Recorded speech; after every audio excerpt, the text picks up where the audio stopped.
Hello, my name is Scarlett McNally. I'm an orthopaedic surgeon and Deputy Director of the Centre for Perioperative Care.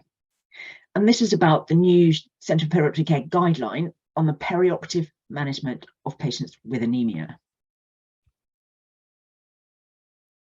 You can download the guideline and all the resources freely available on this QR code. It'll be coming up again in a few slides' time if you want to have your phone ready. Or you can go to cpoc.org.uk and look for Anemia or any of our other amazing guidelines. So perioperative care is from the moment surgery is contemplated until full recovery. And this is for all patients, emergency presentations, which might be quite short, or for people who are on the waiting list for many, many months. It's for all ages. And you can imagine that different staff are involved in each stage. And quite often the staff don't realise what's involved at one of the other stages. There is a risk of working in silos. And what the Centre for Perioperative Care is trying to do is to get everybody to understand what's essential at each stage so that the patient's pathway is much smoother. The Centre for Perioperative Care is a partnership between several major clinical membership organisations, so it's hundreds of thousands of clinicians, and with patient and lay representation. We also have a network of clinical leads in most of the acute UK hospitals, and an advisory group, including, for example, patient charities and other surgical anaesthetic nursing special interest groups around perioperative care. So the Anemia writing group had representation from a large number of organisations, and it was actually a lovely group to chair because it's what each of those organisations think is important for everyone else, all the other staff to understand, and important for patients. So there it is, the guideline for the management of anaemia and the perioperative pathway. And when you go on this site, there isn't just the booklet. There's a number of other resources that you can download separately. We've got infographics, kind of menus of how to do things, which test to order, the patient information leaflet, the advice for staff in each section of the pathway. So please do go and have a little browse, and you can, it's all freely available and there to be used. So these are the standards. This is what we expect all organisations involved with the perioperative pathway where patients might be anaemic, and it's slightly easier to have them in a list. So these are the standards of care. And what we expect is that pathways should be designed. It isn't a surprise. These things happen regularly, and pathways should be designed with the commissioners in mind. Data should be collected and audits should occur to work out when an institution could improve. The big message is a full blood count should be done early, preferably at referral to surgery if the expected blood loss is over 500 mils or 10% of blood volume, or if they're children, if there's over a 10% risk of transfusion. The next standard is if the person has anemia, there needs to be an investigation and documentation of the type of anemia and the cause of that anemia. Similarly, if there's anemia, there needs to be a patient blood management plan. The patient should be given information and the staff should have training. You might say, haven't we got enough guidelines already? And indeed, there are excellent guidelines that have been in use for a number of years. And what we've done is incorporate them all, because some guidelines are specialty specific and people don't know about them outside that specialty. So all of these are included. So if you follow our guideline, you're absolutely doing the right thing. Anemia really should be viewed as a serious and treatable medical condition rather than simply an abnormal laboratory value. So it isn't just do the test and write it down. It's do the test in a way that you could change things so the patient has a better outcome, is less likely to be anemic going going through. And just to point out that blood transfusion is still a life-saving intervention when required, and there is still a place for it.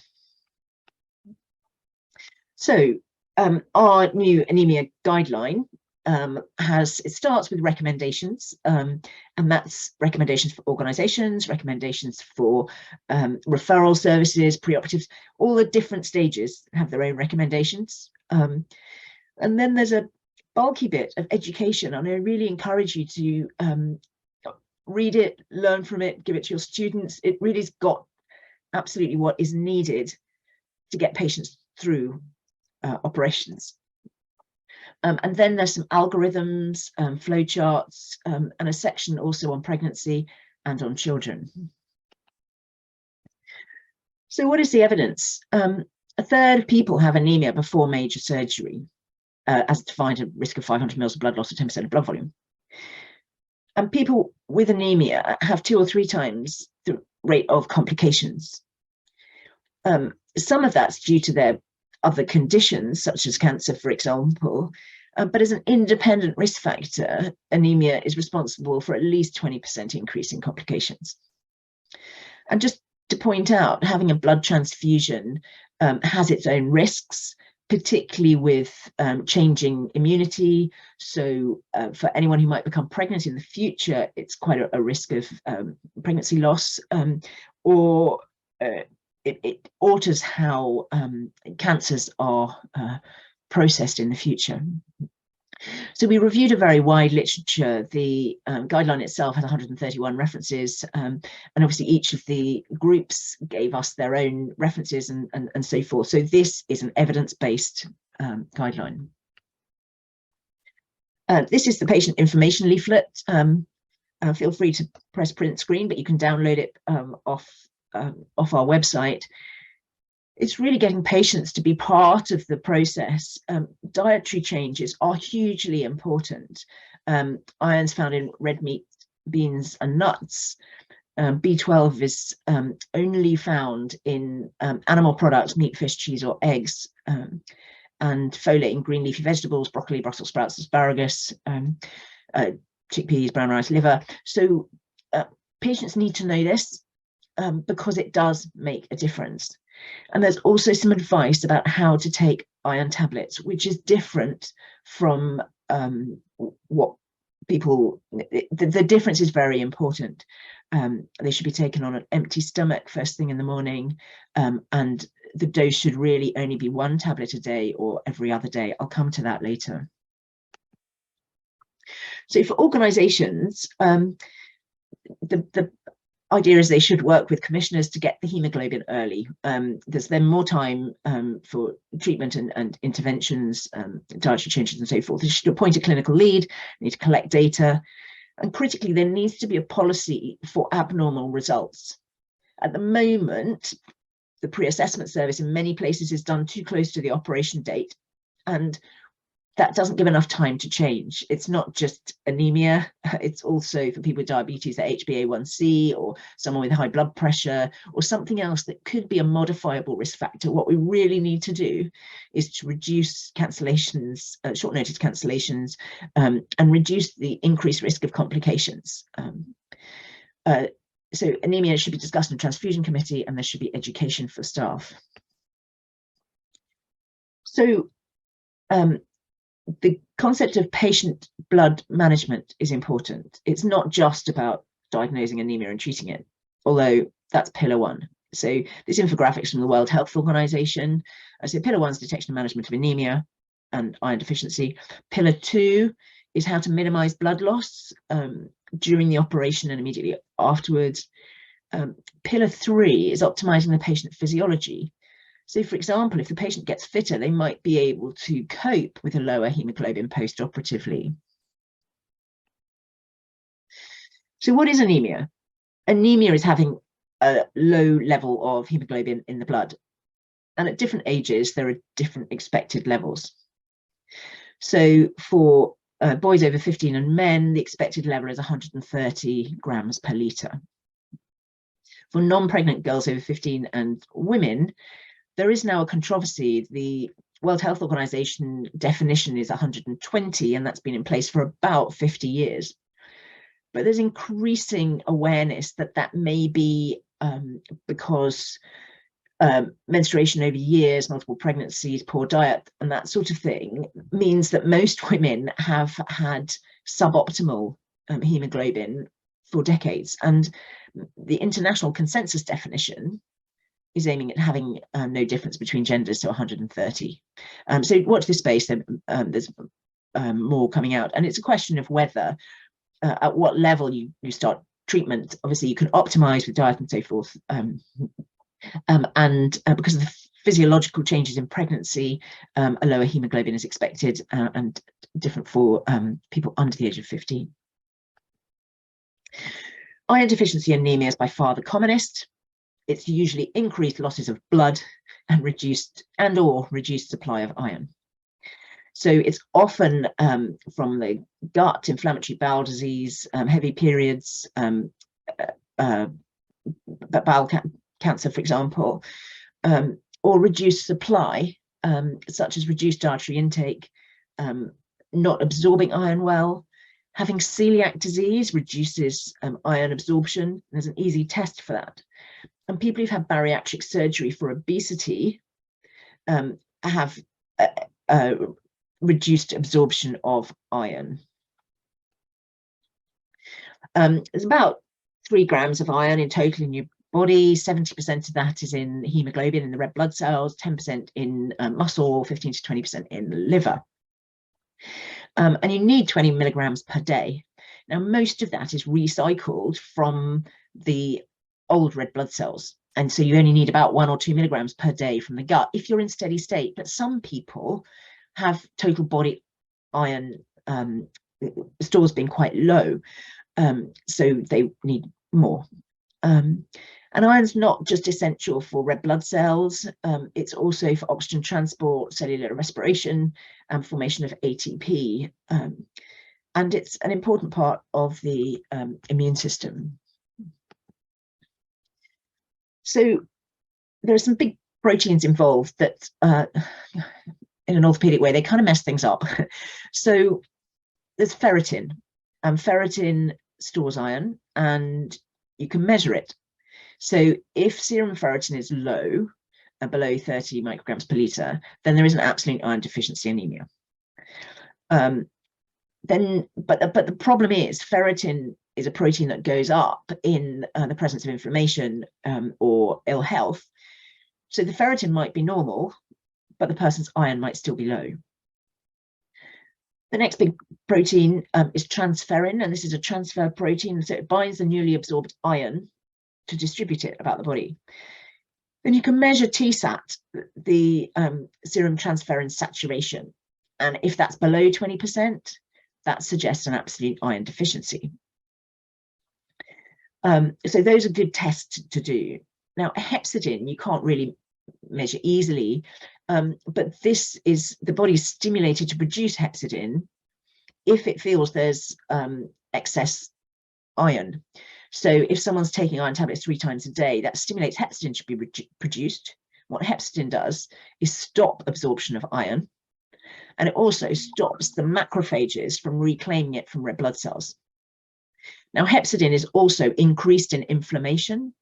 There's an idea that it wants to sequestrate the iron and not have it used in an infection, for example.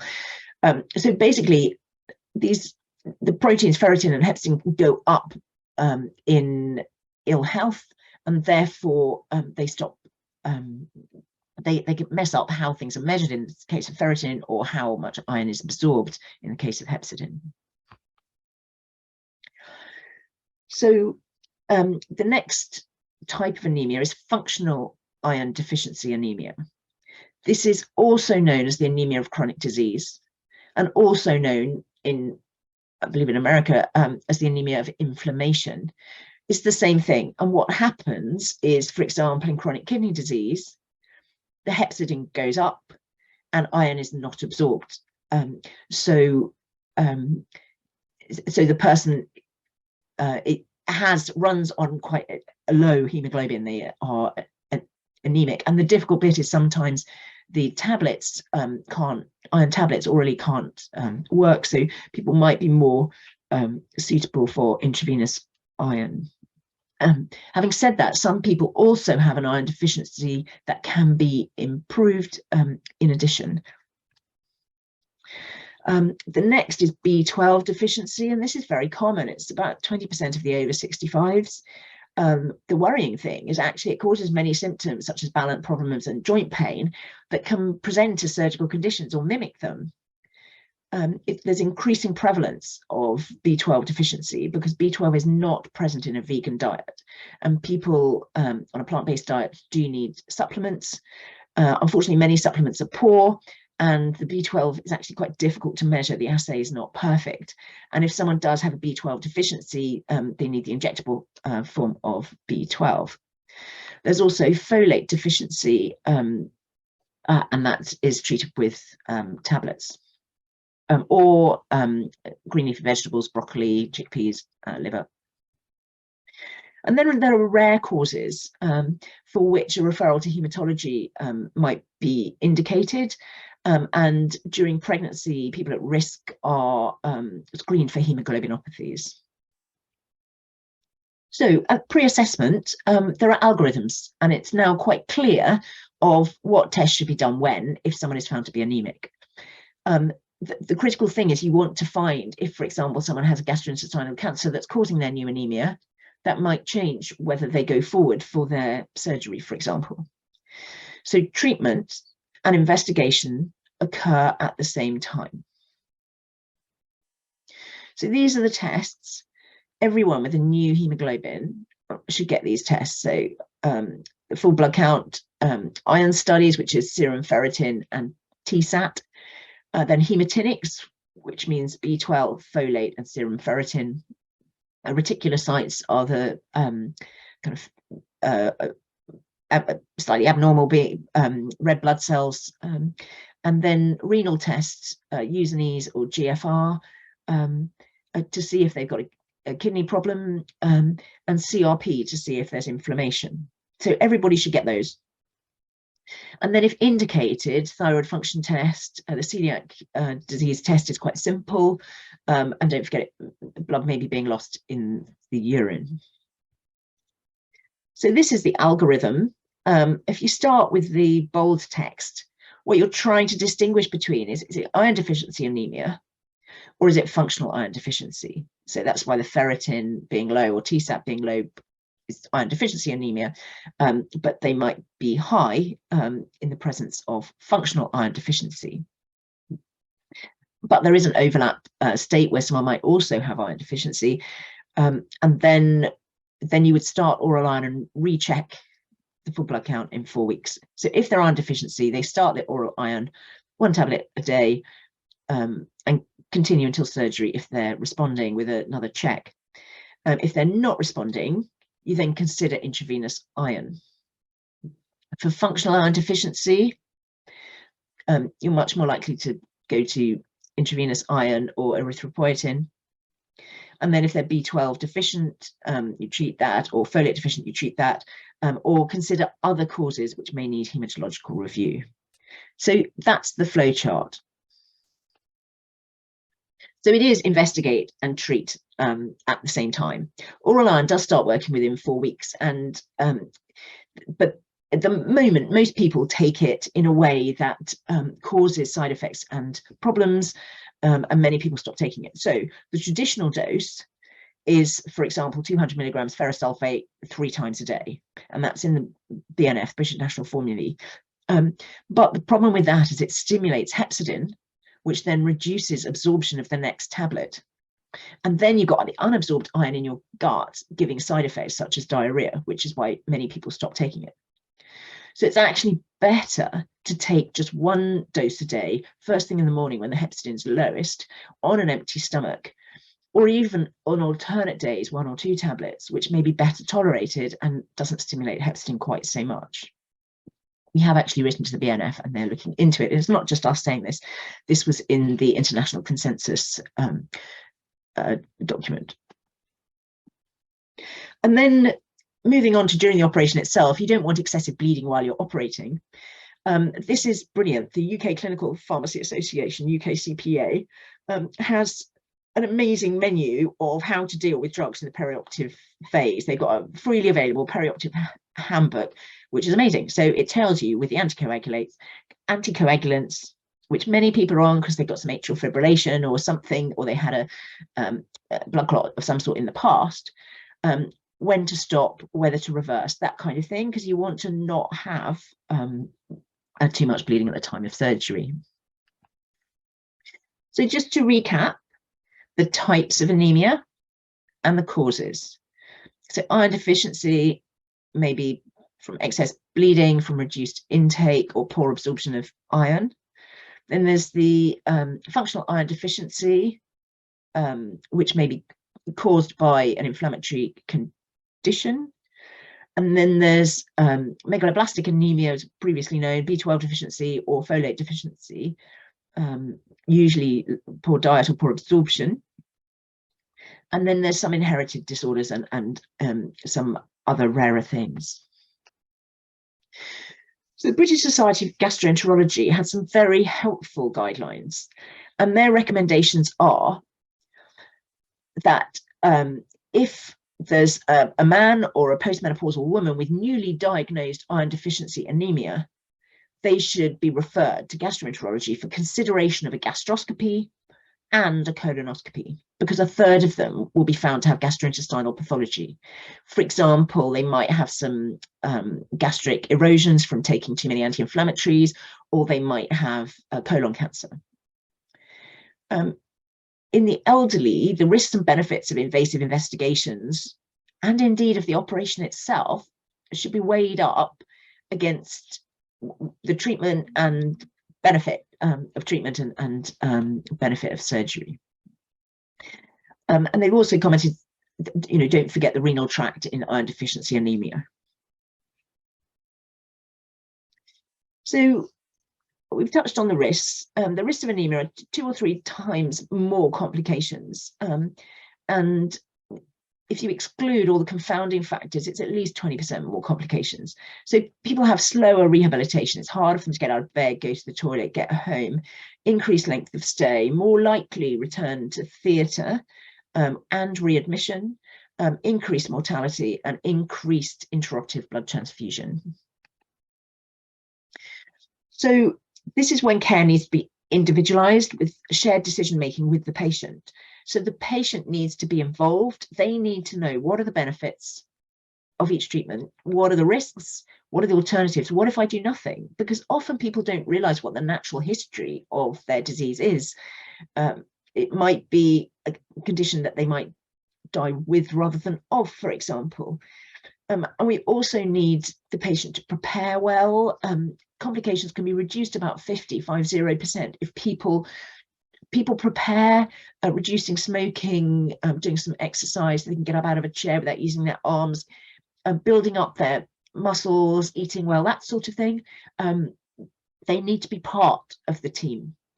So it's about patient expectations. Could they cope with a complication? It's all that balance. So please look up the shared decision pages, the shared decision-making pages, either on our website or Choosing Wisely UK. And many staff think they do this, but actually they don't. It should be what the patient wants for their life. So what we really need is a very early risk stratification right at the beginning, ideally nurse-led with maybe a patient pro forma, so that for most patients, they should be on a standard pathway where they're optimized, it's on a protocol, all the steps are done earlier, care is anticipated. So for example, if they're found to be anemic, they start on the iron tablets, have a test at 4 weeks.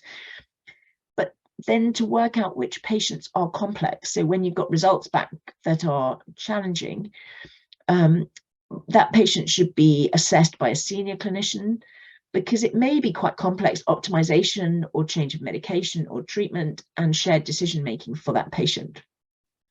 And in fact, the perioperative care for older people, the POP service at Guy's and St Thomas's, found that when they have a geriatrician assessing patients before major surgery, about 14% decide not to go ahead with the surgery. So, and another something like 70% to have changes in medication or lifestyle improvement. So this is really worth doing because it reduces complications and bad results for patients. So again, this is the kind of what to do if you're the senior person given all these results. It's about the thinking time because everyone's a bit different. That senior review needs to be individualized. Should the anemia be treated? If so, which treatment? Should the operation be delayed? What's the aim of the operation? Are other tests needed? Do they need to be referred to gastroenterology? Should there be an alternative to surgery? The benefits, risks, alternatives, and doing nothing, the BRAN. And can the patient be optimized to change any of those modifiable risk factors? And then the post-op bit, how interfacing with primary care, should this be managed? Are the results outstanding? That sort of thing. And so the intervention, the kind of menu of possibilities, just to summarize.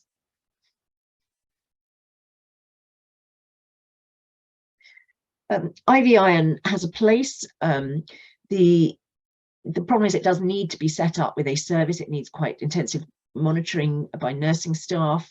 There's a risk of extravasation of the iron causing skin changes. Some of the kind of allergic type reactions aren't nearly as common as they used to be in the past. And this is, many places have excellent IV iron services running. The Royal College of Nursing has some a very helpful guidance about how to set up a service, and that's referenced within our guideline. And it may be, depending on what formulation is used, whether it's one dose or two. And the PREVENT trial that recently published 2021, that was a randomized controlled trial of IV iron versus placebo for major abdominal or pelvic surgery. And it was intended to be the answer, but actually it didn't show a reduction in the primary outcome of blood transfusion rate. But it did show significantly higher postoperative hemoglobin and significantly fewer readmissions. And it's probable that the decision to have a blood transfusion wasn't standardized. That's probably what happened there. But just bear in mind, if you've got many months to prepare for surgery with dietary changes and taking iron just once a day or on alternate days, somebody's iron might be improvable rather than getting to that within the last 4 weeks. Then they probably IV iron, it works much quicker. And then the intraoperative phase, tranexamic acid is cheap and safe at all ages. Good hemostasis is vital. And then using the steps in the World Health Organization checklist, the team brief, sign in, time out, sign out, debriefing, to mention the patient blood management plan. Do you want swabs to be weighed? How are fluids going to be managed? Is that communication between team members? Because otherwise people may have a different idea of what ought to happen. And you don't want to discover the patient's anemic and can't get out of bed a few days later. So this was a nice tweet I've borrowed about tranexamic acid because it's all the rage now, particularly when there was an amber alert for low blood stocks. So this is about reducing bleeding within surgery, and it is cheap and the evidence is available. And I've just put there the part from our CPOC guideline about the dosing in children. And then post-op, should you give a blood transfusion or not? It really needs a trigger, perhaps 70 grams per litre hemoglobin for most people, maybe 80 if they've got an acute coronary syndrome. But do bear in mind, some people have been chronically anemic because of their chronic medical condition.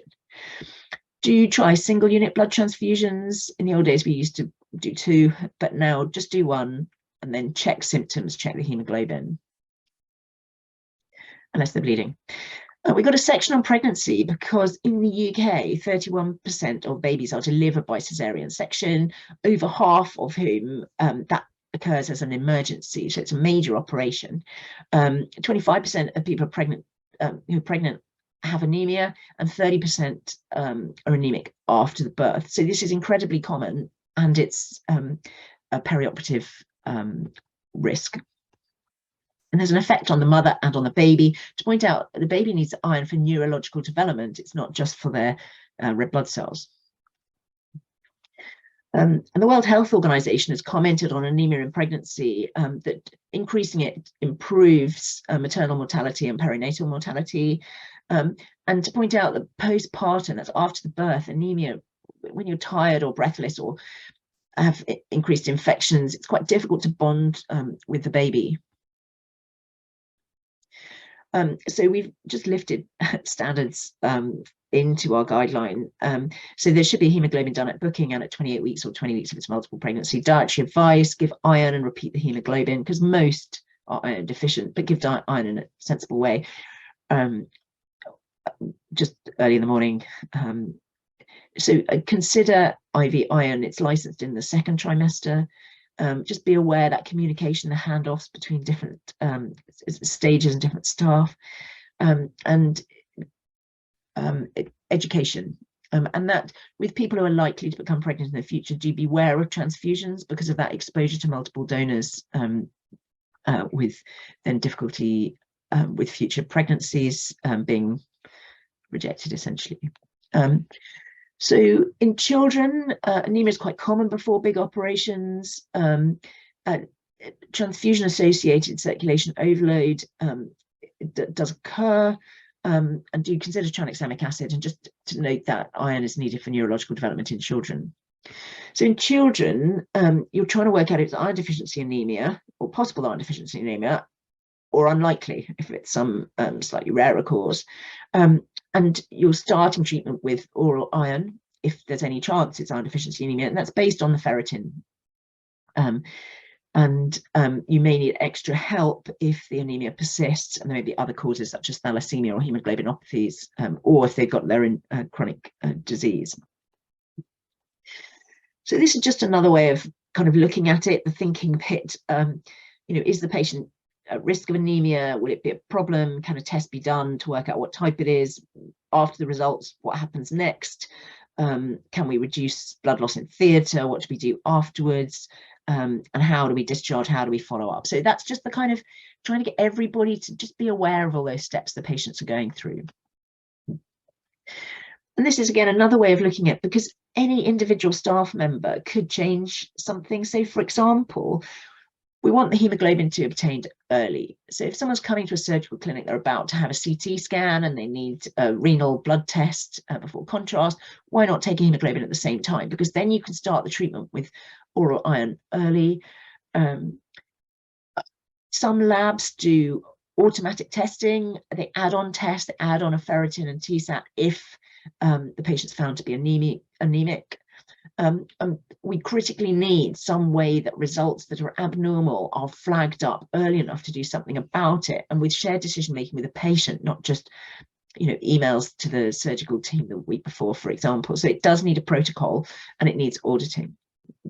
Treatment should be easily available. Just to point out, you can buy iron from a pharmacy without a prescription. And it's patient blood management, it's the whole steps that are required. And the post-operative treatment should be based on the symptoms, not necessarily just on a hemoglobin result, and then the good communication. So like anything, we know what the right thing to do is, but it's really difficult to get it into normal practice. So that's why we need every single individual staff member and patients to do a bit of challenging to work out where the pathway could be adjusted so things are detected earlier, so there are better systems, because you don't want people having results or short notice, having complications or short notice cancellations. We've got multiple other guidance: diabetes, preoperative assessment and optimization, frailty, enhanced perioperative care, and we've got the National Day Surgery Delivery Pack from Getting It Right First Time and British Association of Day Surgery. So these are all on our website, freely available. And indeed, many more people could have their procedure as a day case rather than being admitted with just some very simple tweaks. And that's quite good for when we're trying to make more efficient lists, particularly with a backlog of surgery. So basically, perioperative care is better. It's better for patients, better for costs, better for efficiency, and it's better for staff. You come to work, you do a great day's work, lots of operations done, and everyone feels they've done a good day's work. So what can you do now? You can sign up for the CPOC newsletter, sign up for updates, tell everybody about cpoc.org.uk, create a meeting or a workshop or a discussion, take over the clinical audit meeting or clinical governance meeting and say you want to talk about anemia, and have each person presenting a bit of our guideline. You can borrow our slides, or you can just get going, because people don't realise that little bits of change are incredibly powerful. And just to mention, we have updated the National Safety Standards for Invasive Procedures.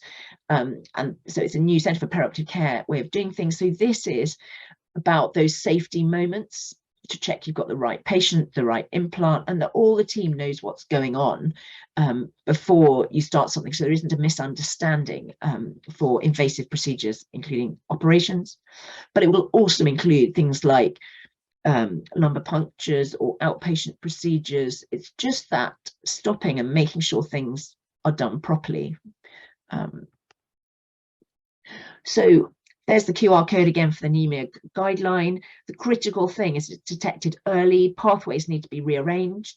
If anemia is discovered, the type needs to be identified, the cause needs to be identified, the patient needs to be involved, and treatment should be started. Diet is important. Oral iron on every day or alternate days, and IV iron if there's less than 4 weeks and it's felt to be important, and then B12 or folate if a deficiency is found. And patient blood management is detecting and treating anemia, minimizing blood loss, and optimizing the patient physiology. So do follow us on Twitter at CPOC_news, sign up for the newsletters. You can follow me on Twitter at Scarlett McNally, and then you get lots of why we haven't got cycle lanes in Eastbourne. But it's about trying to get everybody involved to make sure every operation goes as well as it possibly can, including involving the patient and including the simple things, so that the waiting list becomes a preparation list and people get ready as if they were training for a marathon, so that everything is right, including nutrition and all that sort of thing. So please, thank you very much for listening.